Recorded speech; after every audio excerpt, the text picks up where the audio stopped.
Welcome to the J3U University podcast. I'm your host, John Jewett. And I'm your co-host, Luke Miller. Our mission is to elevate the physique coaching standard and deliver the highest level of competitors to the stage. Let's jump into today's episode.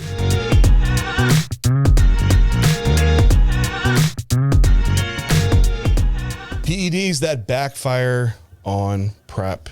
And in a contest prep situation, there's a lot of PED compounds that we assume have to be in place, or you put them in place and you have problems. And what do you do about it? Do you just have to bear with it and just, gut it out on this PEDs that's causing side effects? Is there an alternative to make from here? And what should you do? So that's what Luke and I are going to talk about today and dive into a couple problems. But before we do, let me know down below, if you're watching on YouTube, what has given you a problem compound wise and what you do about it. But let's dive in to our episode and discuss a few things that could run into problems.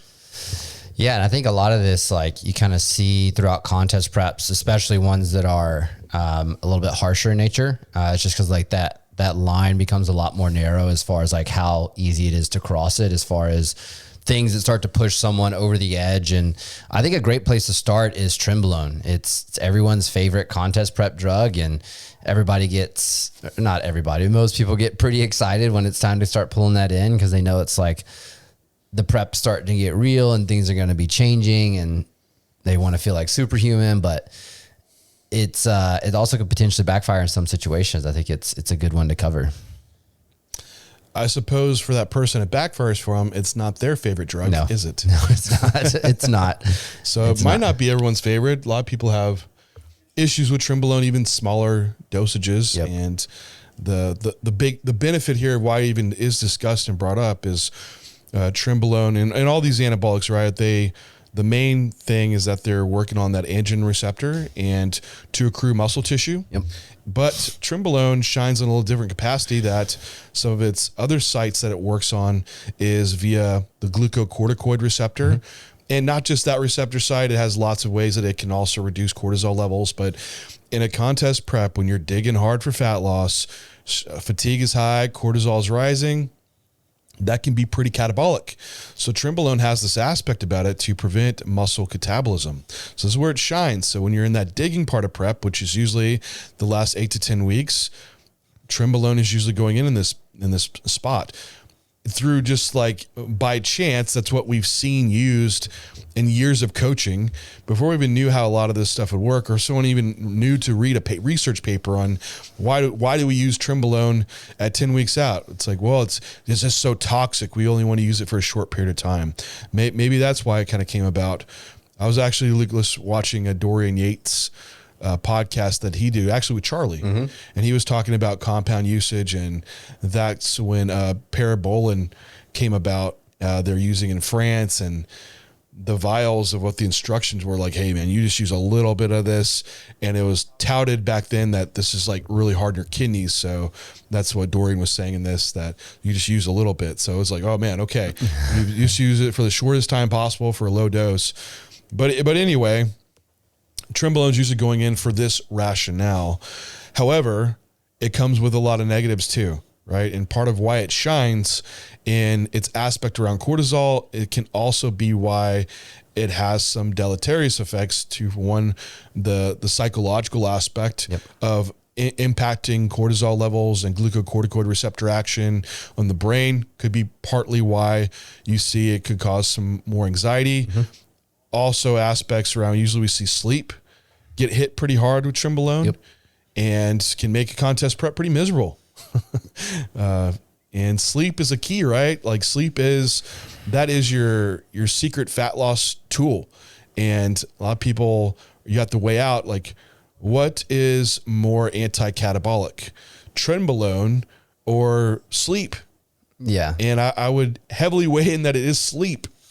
Yeah, and I think it all comes down to what is contest prep in a nutshell, right? If we define contest prep as long-term fatigue management and keeping at the helm what is the most important, which is that rate of loss alongside tissue retention, sleep degradation is going to just be a negative for both of those, right? It's going to contribute to you having issues in maintaining performance or progressing performance, recovering from session to session to be able to tolerate that stimulus from session to session, and ultimately potentially stall fat loss as well, and make it a bit harder to manage the training stimulus and the stimulus that comes from just dieting, where it's even like the potential visual benefit that you could gain from Trenbolone. It wouldn't be worth plugging in for a less efficient prep that doesn't get you all the way there. I'd rather see someone be all the way skin shredded without it in play, knowing that they're able to run a prep efficiently, than just starting to deter that, especially on the back end of prep where, like I said earlier, like that line is so fine. It's why we talk about in the contest prep module, like differing rates of loss at different points in the prep is, you know, we have that opportunity to take fast rates of loss in the beginning because fatigue is low, food is high, body fat's high, and then slowly tapering that back if possible towards the back ends because that line is so fine. And to me, it's if you get someone truly in contest shape, the visual difference between with it in play and without would be so marginal that it wouldn't be worth, you know, potentially ruining the back end of a prep over just the use of that one drug. No, I mean, the goal, it's a tool to get you to that point. Right. But if that tool is now becoming a weapon against you, it's not serving that benefit, right? Like you're going to need sleep in place for one, optimal partitioning of muscle retention and fat loss. And if you don't sleep, hunger signaling is higher throughout the entire day. It makes the entire prep process harder. Your fatigue's higher. It makes just walking during the day harder. It makes your training harder. The whole perception and burden of prep, well, I should say now prep is a burden if it wasn't already before. And you brought up a good point about your rate of loss. And I think a lot of people might have to try to differentiate between, is this a Trenbolone side effect or is this just a side effect of me not managing my prep timeline accordingly? Mm-hmm. Because a lot of time Trenbolone goes in place, but it's also around the time you're digging. And it's like, well, is it just because I'm digging hard and fatigue's higher and in turn I'm sleeping less, but I also put in Trenbolone, or is that the impactor here? So I think Trenbolone sometimes gets blamed as the issue of just prep that's not managed properly. So I think we see drugs that get, for one, masking poor results and just adding it in to drive that process, but also blamed for the issues of a mismanaged prep as well. So it kind of could go both ways. So I think you do need to try to pull that apart of what is the problem and solving that. And a lot of times it might actually be the Trenbolone. It just happened to be a coincidence that these things are happening at the same time. Same thing goes with digestion, right? Like some people have poor digestion or reflux with Trenbolone. However, this can still happen under like high stress situations. I was just talking with a few different friends that some people have hiccups that occur nonstop on prep, which is a process really from reflux occurring. Or even causing like gastric ulcers to drive up from stress issues. So now you have all these GI issues occurring. Is it Trenbolone or is it more just the overall allosteric load, stress load of the prep? So you need to pull these things apart. But back to the point of that, to get in shape, look at a natural athlete. They're not using any steroids or Trenbolone. Like they can absolutely get skinned out without this compound being in place. It's a tool to use, but only if it's bringing about a benefit. If it's not, well, the first step here, just lower the dose, bro. You don't have to use 500 milligram per week of Trenbolone. Mistake made here. My first USAs that I did, I was going to be a middleweight, and I was using 500 milligram per week of Trenbolone. Yeah. I think if you mapped it out, it was slightly higher than that.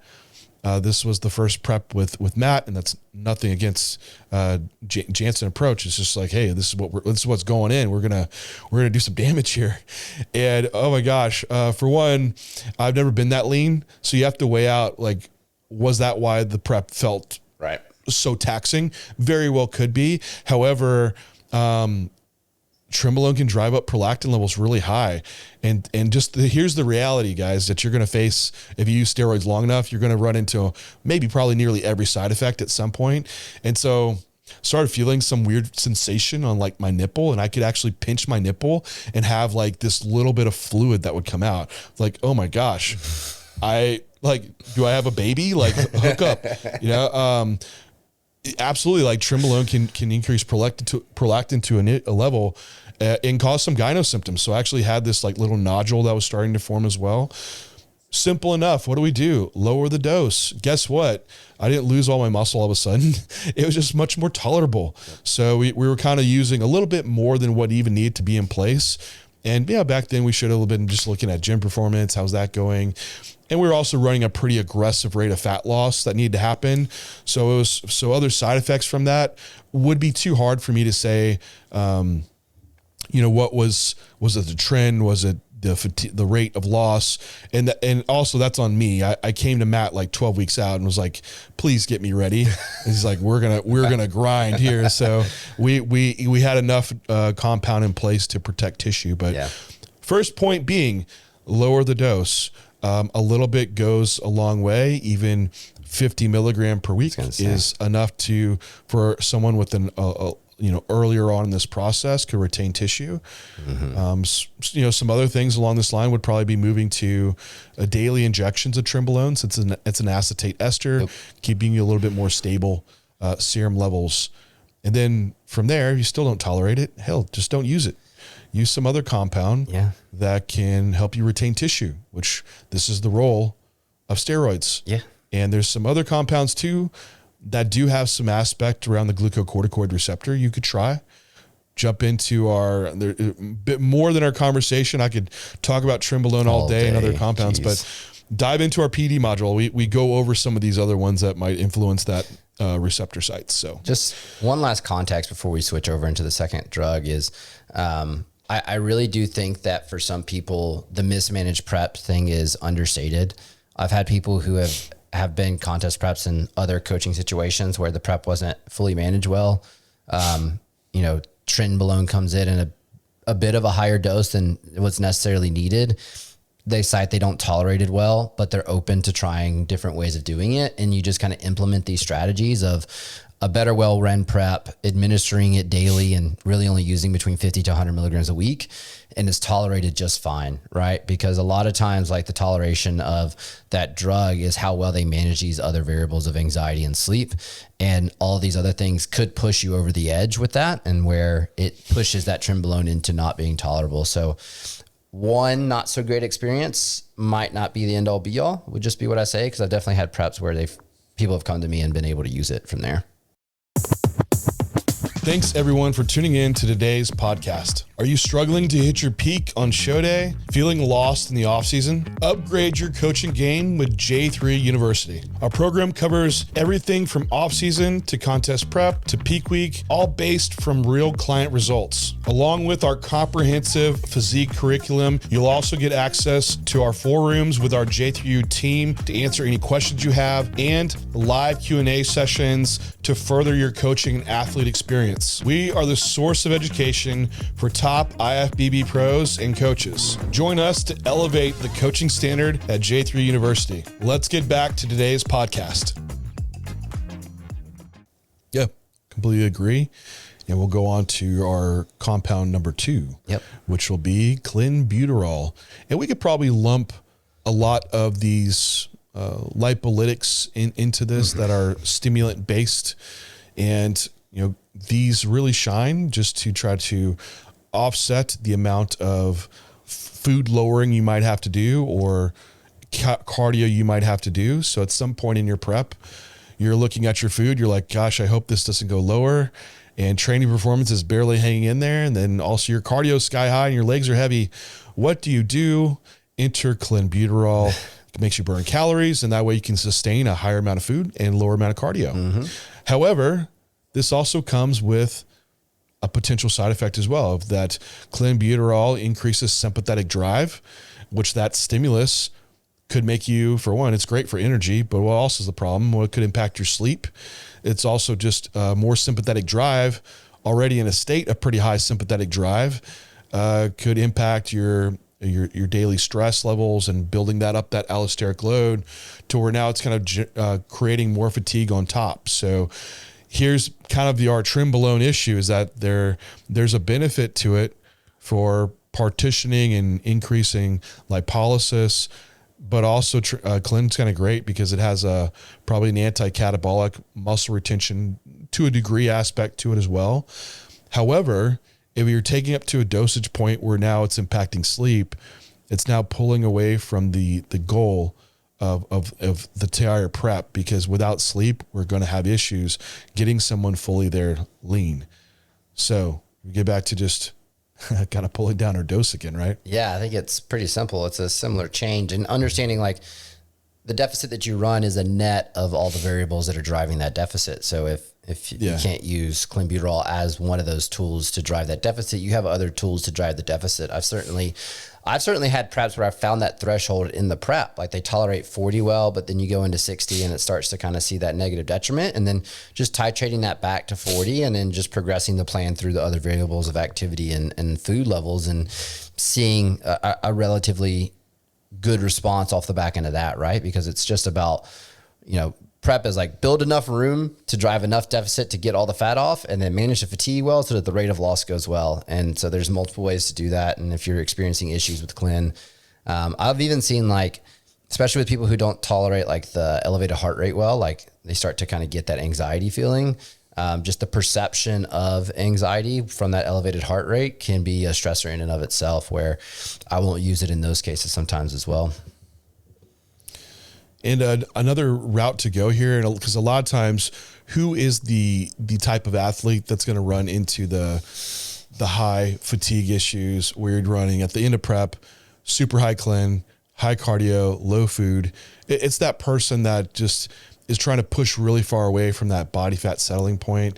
We see a lot in like bikini athletes too. Mm-hmm. And so for that type of person, I'll usually put Clenbuterol earlier on in a prep, but then you could pull it out and then diet them on higher food and a little less cardio, because now it's okay to have that slower rate of fat loss occur when they're not able to tolerate probably as much Clen, or we could just bring the dosage down to a more tolerable level when they have the greatest potential to drive up a higher amount of fatigue from it. And you really want to prioritize sleep and everything during that time. Mm-hmm. So don't think that you only need to escalate these things in a prep. Like there's strategies you can utilize to bring them in at different times and reduce them at different times. So again, all these are tools. And like Luke said, it's purely just a net deficit that we're trying to create through managing all these different variables. As far as the sympathetic drive from it, like, also making sure you do have time where you're trying to get back to a parasympathetic state. So this is a lot of times in prep, it comes down to a routine and lifestyle aspect that people just aren't making free time for themselves in prep, because prep's just getting added addition to their already busy life. And so you need time, like the end of the day, like at least like an hour before bed, where you can just wind down, get relaxed. Even though you have these things that are occurring PED wise in your system, if you're constantly stimulated from external visual sources, and then also the drug sources that you're utilizing, it's going to be really hard just to get into a calm state. So take that time. Same thing goes even with meal time. What do you do with your meal? It's like, oh yeah, my phone, and I'm just shoveling food in. Then all of a sudden you look down, your food's gone. You're like, oh, you just have to have a constant stimulus, which doesn't let you get down to that, again, that parasympathetic state where digestion really needs to occur at. So pay attention to your meal, like sit down, calm down, relax. You need those times on prep to have optimal digestion and sleep process to occur. And if you're able to lower that stress load as a whole, you're going to have better fat loss that occurs. You're going to have better muscle retention, and you won't have to be cranking on the Tren and Clen. Yeah, it's pretty simple, guys. Like just kind of managing that fatigue state is like a large portion of it. And I think that kind of brings us to the third one, because I think this is one that is a pretty good conversation to have. I think it's fairly prevalent within usage, within contest preps, and that would be like the benefit / detriment of diuretic usage, and whether it fits the bill within preps, and do we have to have it, I guess, is really the question. Yeah, I was on a podcast with Dennis James and Milos and Chris Cormier. We were talking about peaking and Milos brought up that I, did Vancouver without using a diuretic, and they're like, that's not heard of, right? Like everyone uses diuretics. And so I think somewhere in bodybuilding times, a diuretic became the mainstay, right? Like this is just what you do. And a lot of top coaches' protocols are, similar in a way that they're all using diuretics and just like scaled in different ways for the athlete. And there is one way to do it, to absolutely get someone on stage with that protocol. However, some people have mastered this, right? And others are very far away from it. So you take like the master diuretic user, and then they're trying, their athletes do it. Then those athletes are coaching, and then the plans get passed around. Then all of a sudden you have this like poor diuretic usage, and people are just missing the mark. Now I will say that there absolutely is a way for, I think, a majority of people to not complicate their peak weeks and have so many variables with manipulating water and sodium and using diuretics, that where you can simplify this down to just manipulating less variables and having a more predictive stage look. I do think, we're in a time where diuretics are getting questioned and there's getting a lesser usage of them. Absolutely. Because I asked Dennis on that, like, do you think they're less prominent? At least within his circle, he felt like not as much.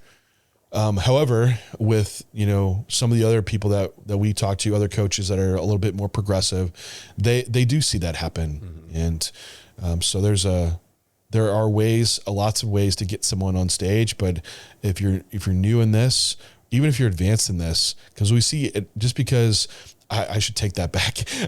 Just because you're advanced, your peaking protocol doesn't need to get more complicated. Yes. I think that's a mistake many people make, that as you build your skill set, well, I should get a more wild peak week approach to gain even this extra now 1%. But what do we still see with like top level pros? Like so many guys miss it on stage. Go watch an open show. It's like your top 5 are like really sharp. And then again, second call out drops off big time. And so we're even at the high levels, you're missing the mark at times. And diuretics can just make it so much easier too. I've used a lot of diuretics throughout multiple shows, and my best ever was not using one. It's a much simpler process, and I didn't miss the mark. And I was missing it a lot using diuretics, getting very, very flat. So don't think they have to be in place. Yeah, and I think maybe too, it's an understanding that we can still use like some small fluid manipulation to drive diuresis if needed, right? If we feel like there is a case where that is needed, that's going to be extremely valuable tool to use in some cases, but I would say it's mostly rare. Like it's just really finding the balance of fluid, sodium, and food that goes in that brings the best look for the athlete, and that finding that early on is kind of where you bring your most predictable physique. But if you are going to use diuretics, like trial it. Like that's the big thing. Like we just don't want it coming in last minute, because you don't know that individual's response and that rate of flattening, because it's not going to be specific to whether it pulls fluid outside the cell or inside the cell, right? It's just going to start driving diuresis. So that would be something that you would definitely need to be ready ahead with testing to be able to do it fairly predictably with an athlete if it's your first time peaking them. Yeah, say that last one again louder, because that's what needs to stick in people's brain, that a diuretic works at the kidney, sodium's excreted, water follows. Where does the water come from? It's not special underneath the skin. Yeah. It's from all compartments, like from the muscle, from under the skin, inside and outside cells. It's at a pretty equal ratio. So yes, you're going to get a smaller muscle, and maybe you're going to lose some water outside the skin. And that's going to be a balance of like, okay, that person looks sharper doing that, and the sacrifice and fullness was worth it. Now that's a diuretic to excrete. You can also just lower your intake as well. Same thing happens. There's less water going in, so there's going to be less water going into the muscle and also outside the muscle. Or there's other ways to create diuresis, right? If you've been on a high water intake and you slow down your water fluid, there's people use like dandelion root or vitamin C, right? Or raised protein intake. There's all these ways that could change the way we excrete water at a faster rate, or with just decreasing intake, the net result is relatively the same. Or sweating, like sweating's another one, right? That's not really our application for bodybuilding, but like in fighting, sports and things. But the thing here is that you just understand, like, there's no magic with water manipulation to where you're just going to be moving a lot into the muscle and nothing outside the muscle.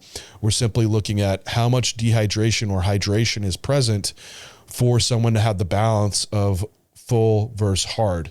And that's going to be on a spectrum for people, where someone could be more hydrated than another person and look their best. Others are going to need to stay in a more dehydrated state. And that's what's determining how much water manipulation does need to take place. And then the longer this duration of this water manipulation into more of the extreme that occurs, you might need to use a diuretic at some point to maintain that level when you're starting to get fight back from these counter-regulatory hormones. And if you're like, John, what in the hell did you just say? What does that mean? Think about this scenario of, like, you have someone that wakes up fasted for the Olympia, right? And that's their best look. You're like, oh shit, well, we have to maintain that all the way to finals at night. So they're already going to be very restricted in fluid. Then they have to get back on stage the next night. 48 hours later of water restriction, we're going to have some counter-regulatory hormone fight back. So even at a lower fluid intake rate, you might start seeing them start to get hydrated and start to have that water retention occur. What do? You can lower fluids more, but you might even have the application of a diuretic in that situation. Like, there you go. There's an application scenario where it could be in place. So what I want to promote here is that we're not anti-diuretic. I am pro utilizing what's needed for that athlete's best look, and starting with the least amount of variable manipulation that I have to do. So it'll be as predictive as possible. Yep. Yeah. I don't really have a whole lot to add to that. It's just like, it's such a needed thing to understand that there is places where it's used. It's just a lot of cases probably don't need it. So create predictability with the process, and it'll help you nail it. Yeah, I think those covered at least 3. There's trust me, tons. there's more. There's more. Like, we just had 3 that came to mind that were fun to chat on. I mean, you can mess up with your aromatase inhibitors and serums. Your anadrol. Your DNP. Let's not do this now. We'll do it in the second episode. But anyway, put me down below other ones that have come up for you, or the ones that we've mentioned. Maybe there was an issue that came about for you utilizing that one. Let us know what it was. But Luke and I will shut off here. Just again, we've fully updated our PED module, and it covers so much of this stuff to understand the framework and decision process of what you need as an individual for your stack design. And then if you do run into problems, how do you troubleshoot it? So check it out, and I hope you enjoyed the podcast, and we will talk to you next time.